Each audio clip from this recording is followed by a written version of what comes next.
Hey everybody, hope everyone's having a wonderful Sunday. Get a shot of the vineyard in the background there. Put you down for a second. Awesome. So hope everyone's doing great today. I thought it'd be fun for our Sunday newsletters to do a video. Switch it up, spice things up. That way you're not reading all the time. But the purpose of this video is I'm going to split it into 3 parts. I'm just going to do a little intro of who I am, how I got here, kind of my journey. This could be an hour video if we want to talk every detail of the journey, but I'll kind of keep it short for you. That way you can enjoy the rest of your day. And then I'll talk about our goals for 2020 for the Last Wynn, and kind of also talk about where our estate vineyard that you saw in the background, kind of give you an update on that. So let's just get right into it. So for those who don't know who I am, my name's Logan Wynn. I'm the owner and winemaker at the Last Wynn. And basically I got into wine working in restaurants. I started at 18 bussing tables and food running, and always wondering why people are spending $100, $200, $300 on a bottle of wine. I didn't understand that.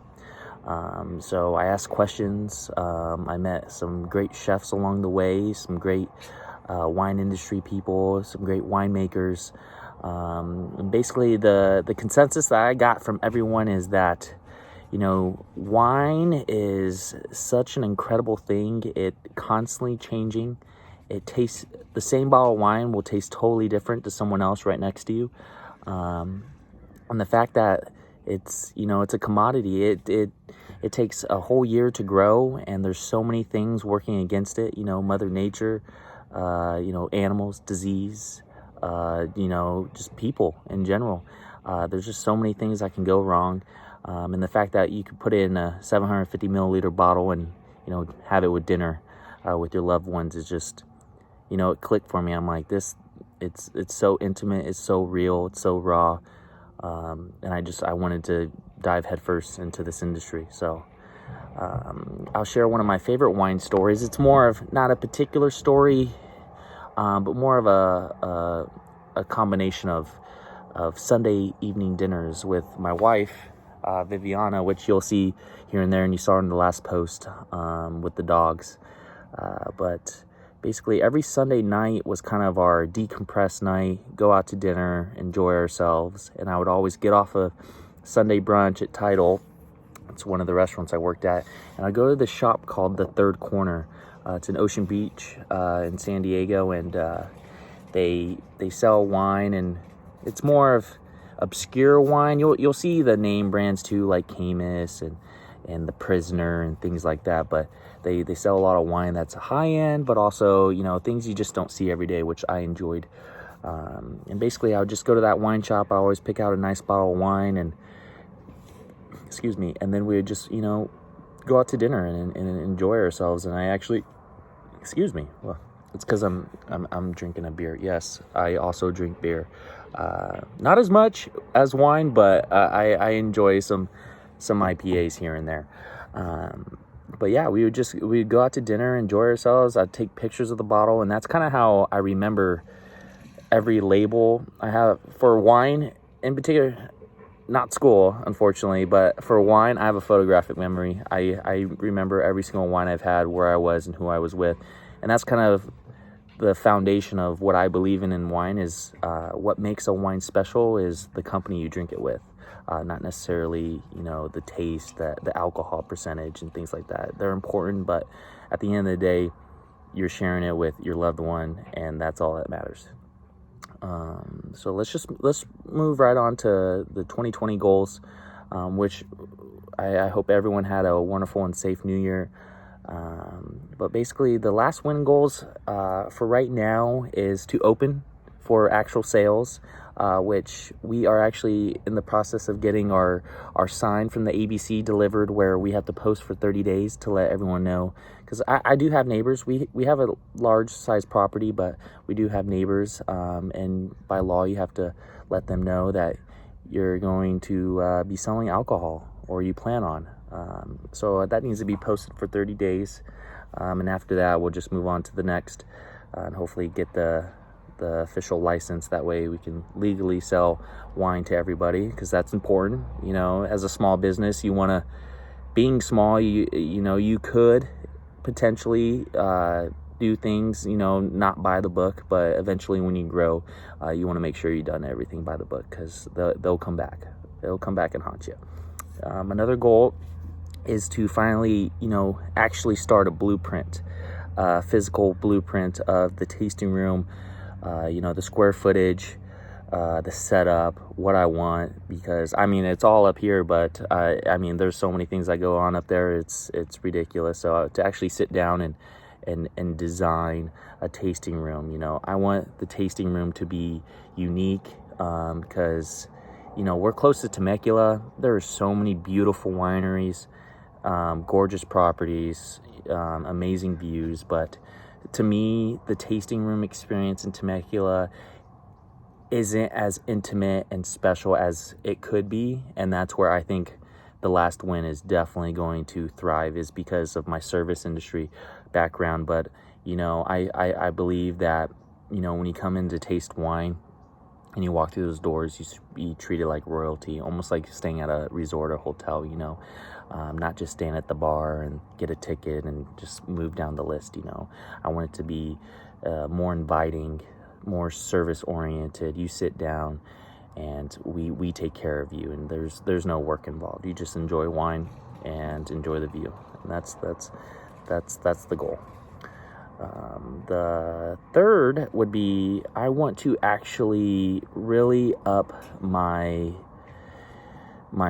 inventory, because, you know, the 2019, I was expecting to get at least a ton of Cabernet Sauvignon, but, you know, what I'm learning in the winemaking industry is that it is unpredictable. You think you got an entire year to plan out, and everything happens in the last 2 weeks, and it is true, because I was supposed to get a ton of Cabernet Sauvignon, and then long behold, the person with the vineyard was selling their property, and they're like, well, if I'm selling the property, let's not water the vines. So all the Cabernet actually dried up. But fortunately, you know, Frank, who is my vineyard manager and great broker, found me some Malbec. So we'll have some Malbec for 2019, which is nice. But I want to end up having 5 tons. You know, I think 5 tons is doable for me. It's a lot. It's not a little. But I think that's doable, and that's a lot where, you know, if we start to grow really fast, that we can be able to sell wine to all outlets, you know, maybe a couple local restaurants here in Fallbrook, which would be nice, just to get our names out there. But that's not our main purpose. Our main purpose is to get people in the tasting room and have that intimate experience and share it with the others. But eventually 5 tons for 2020 would be nice, and split that up between Cabernet Sauvignon, you know, do another Malbec. My favorite varietal is Petite Syrah, just because the crazy amount of body it has, and mouth coating and dark black fruits. I highly recommend going out to a local wine shop and just, you know, ask the guy, whoever's working, or women, to find you a Petite Syrah, which is, it's an amazing varietal. And the last thing is the Last Wynn Estate Vineyard. So what you saw earlier in the video, so we planted 325 vines. Half of it was Malbec, half of it was Petite Syrah, and it's almost been a year. It'll be March, I believe March 25th will be coming up on exactly a year. But you know, when you plant a vineyard, you know, everything could go right: irrigation, the weather, and somehow the vines don't make it. So we had 6 vines that didn't actually make it with us. But out of 325, that's actually really good. So we'll be replanting 6 vines. I believe it's 4 Malbecs and 2 Petite Syrahs. But other than that, the vines, I mean, I know you guys have been seeing on social media the pictures and things like that. But they're actually going into dormancy right now. But you can see the leaves are turning a little bit like red and orange and purple. But before you cut them back or prune them, you want to let the leaves completely fall off, because what happens is the carbohydrates from the leaves actually go back down into the root of the vine. So you just naturally let the leaves fall off. You don't cut them before then. So that's what's happening right now. Also, in the second year of growing these vines, we might see a little bit of fruit, but nothing to make a wine yet. And we'll probably year 4, year 5, we'll finally, you know, make an estate Petit Syrah, an estate Malbec, and then a blend as well. And that's the benefit of having 2 different varietals on one property, is you can make 3 different labels, which is nice.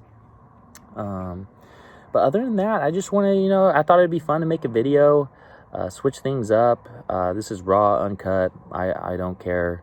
I just wanted to talk to you, you know, my subscribers, and, you know, show appreciation, because I do appreciate it. I hope one day a week, every Sunday, isn't too much on you, because I know even with the Black Friday, I found out exactly how many things I needed to unsubscribe from, because it was, I woke up with about 75 emails of just, you know, Black Friday deals. So I know it can be overwhelming, and it can be quite annoying, but I promise you, everything that I send out every Sunday is only going to be, you know, wine related.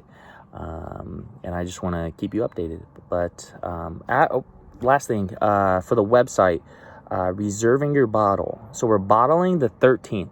I believe that's a Monday. So the wine will be in the bottle. Now, what happens sometimes when you bottle wine is when you, the wine almost gets like shocked. It's called a bottle shock. So you want to let the wine settle out for about 2 to 3 months, and that's why we're not releasing till April. But yeah, we're bottling Monday the 13th. I got the wax in the mail, so we're actually going to do wax tops. You're the first to hear this too as a subscriber, but we're going to have a wax top rather than foil, which is, you know, fun and unique. The label's almost finished. Tina's finishing up on that, and getting all the licensing. But other than that, I mean, we're chugging along. We're getting through it. We're starting 2020 strong, and I hope everyone has a wonderful rest of their Sunday, and stay tuned. Awesome.